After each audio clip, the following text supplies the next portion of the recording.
jump into that too. They had to go to the Coliseum, as you know, the veteran Veteran Memorial Coliseum downtown Phoenix, downtown 17th Avenue. So they had it's a similar situation with the testimony. They had to do the audit, then they had to log all these stuff. All this was unnecessary in my view. How do you feel about that? It was unnecessary To move that stuff from place to place where they could have just left it where it was.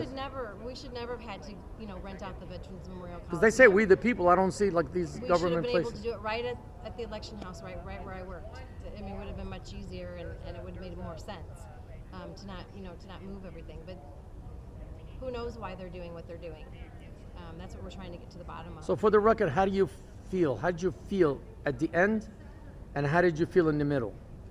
So every day that I went down to that Veterans Memorial, yes, I was so thankful. I was so thankful to be able to be a part, to be able to, link arms with other people who love the Lord. Really, I mean, that's really what it comes down to, and we strengthened one another, and we did our job, and we did it to the best of our ability. And peacefully. Please mention that word, because a lot of people think it was crazy. It was peaceful. It was definitely peaceful. I mean, we did not have, we were undergirding one another. We were taking care of one another. We were, if I saw something that was wrong, they wouldn't get offended. They'd be like, oh, okay, teach me how to do it right? And then fix it. Vice versa. Well, I want the audience to know this, because they think we're just mayhem people. No offense to the word, I don't care if they say hellbillies or no hellbillies. They thought like all of us like just rubbish, and they don't know that these people are human beings. They're citizens, and they're all kind of people went in there. There were a lot of young people. And a lot of young people. I want the audience to know that were working at the audit. From 20 to 80.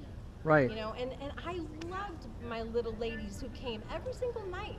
They didn't have to come. They didn't have to drive 45 minutes to come and be a part of it. But they wanted to.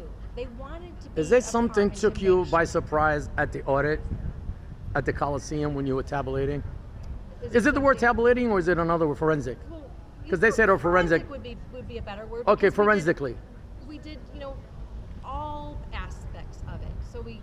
So what was the main one? Was the forensic and the Xerox, whatever they call it, it's copy? Called paper exam. Paper exam. Paper exam. So I need to learn those words, you know what I mean? Because everybody was using it differently. Right. So the paper exam is, in fact, they're still working on the paper exam report. Right. So that wasn't part of last Friday's report. Right. And so that was really,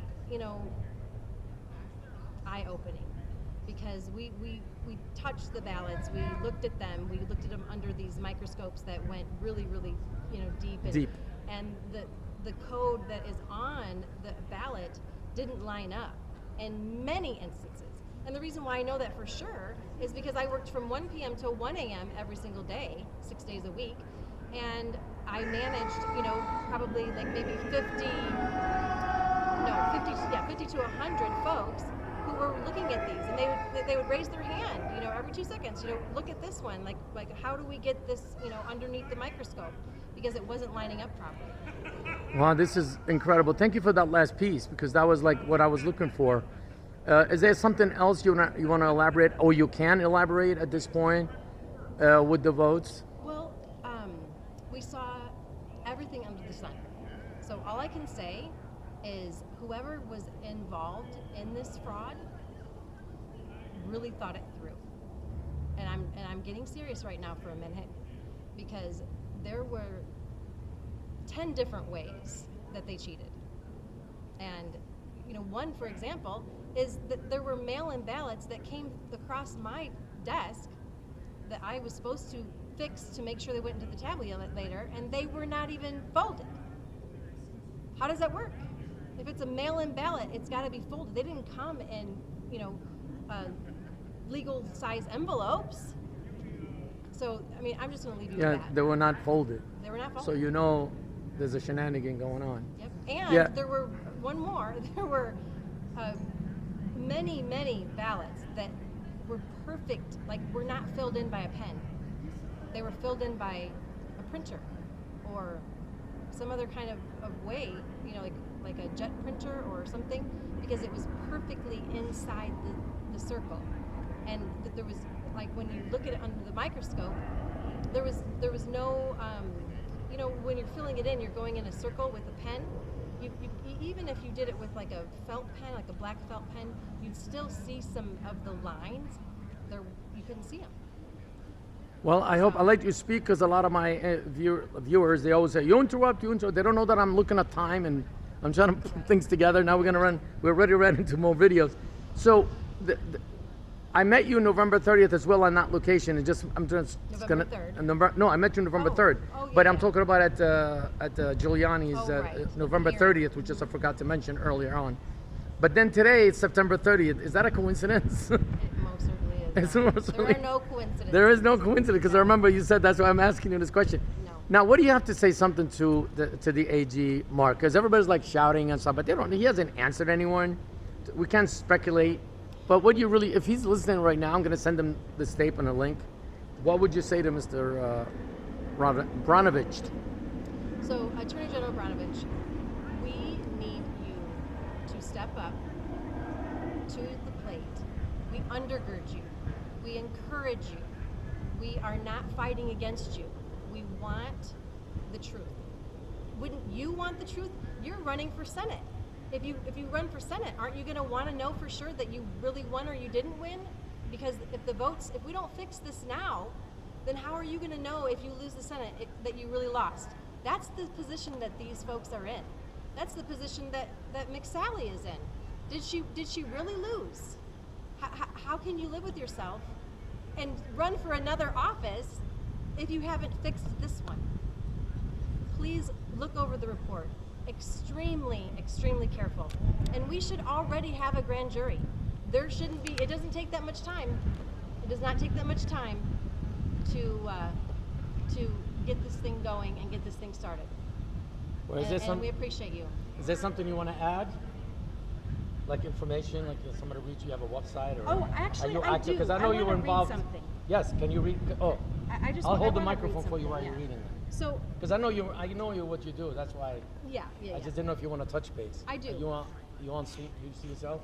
Oh, Okay, make sure there you we see. go. Okay, here we go. Go. So, back in December, when I started, speaking out and making my voice heard, I got a lot of, slack from friends, family,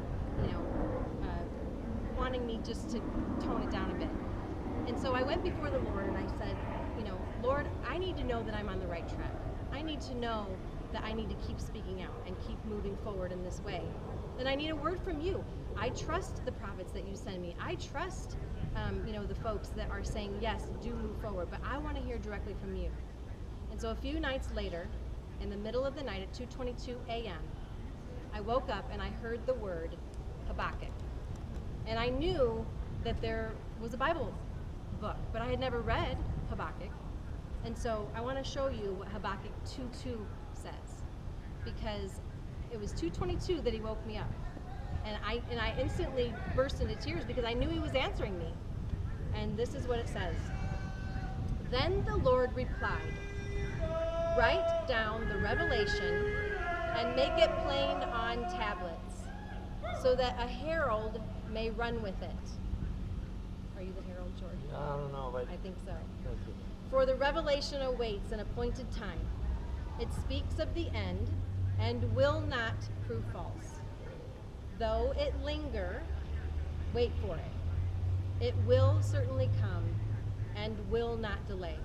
So we can't be upset about the timing of any of this. We've got there's no time. We've got to hold the line. Right. The Lord has spoke. If you want to look it up, Habakkuk 2:2 and 2:3. I did look it up Yeah. when you told me last time. Yeah, and so we can't be frustrated. We can't, we just got to keep doing what he wants us to do every single day, not keeping, our, not staying silent. And actually, George, the NDA for me working at the audit has been lifted. Good. That's what I Yeah. wanted to know earlier. Yep. Thank you for saying it, because I just don't want to implicate anyone, because this show is about telling the truth, but I also don't want people hurt Right. in the process, them or you or anyone. Right. And I always end it. Sometimes I say, Republican, Democrat, Independent. they all welcome, because at the end of the day, this is America. It is. This is for everyone, because everybody thinks we're taking sides. We're just taking for the truth side. That's right. We're fighting for the truth, and since we're Christians, so we're trying to show the side that we believe in, and we doing the right thing, hopefully. Which is that's all we do, we're humans, so we're trying to do the best we can under these circumstances. With that said, I want to thank you so much, Heather, for speaking with MAAP Real Talk Show. I'm humbled by having you on the show. This is MAAP Real Talk Show with you, George Nima. At the end of the day, we don't say goodbye, we say stay tuned. We'll be right back. Or what are you going to do? See you soon. Bye-bye.